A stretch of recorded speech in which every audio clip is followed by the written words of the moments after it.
Hello there and happy Friday. I'm Deirdre and today I'm talking about evening snacking.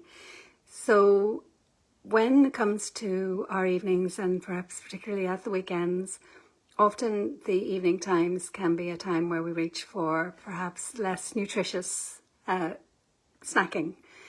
So what I'm working on at the moment is a package to put together on how to support with particularly snacking and particularly the evening. But I thought today what I would do was to have a look at the weekend in terms of how we might begin to use some of the practices that I talk about from the Eating Freely programme to help us with our evening snacking.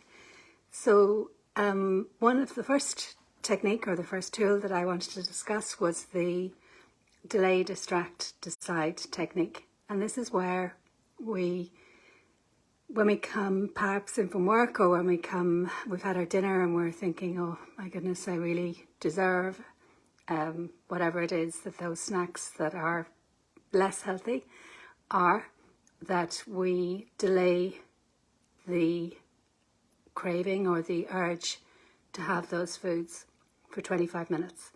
Set a timer on your phone, and then the next step is to distract.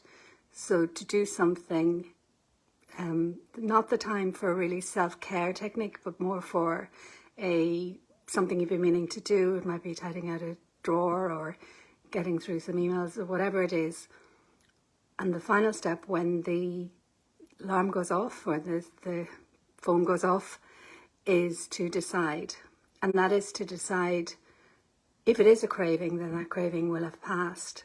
And then you can decide. And if it is a case that you still want to have some of the less healthy snacks, then at least it's a more controlled decision. And you then decide whether or not you want to have whatever it is. And the other technique is the HALT chart. I spoke about this earlier in the week. It's sort of recognizing what it is that's actually happening. So are you hungry? Have you had a full meal or are you still hungry? And that's the first bit of the HALT chart. And if we're hungry, we need to eat. If, on the other hand, it is more an emotional based eating that we're looking at in terms of those snacks and unhealthy snacks, it's maybe something else. So it might be, am I anxious? Am I lonely? Or am I tired? And if that is the case, then those unhealthy snacks are not the solution. What the solution is for anxiety, what the solution is for loneliness, and what the solution is for tired is more of the emotional need being fulfilled in other mechanisms. I hope that's helpful. Thank you for listening to me today. As I say, I'm putting together a package on using these tools and working with me on Eating Freely. If that's of interest to you and you'd like to know more, then please do drop me a message. Otherwise, have a great weekend and do let me know how you get on. Thanks for listening. Bye for now.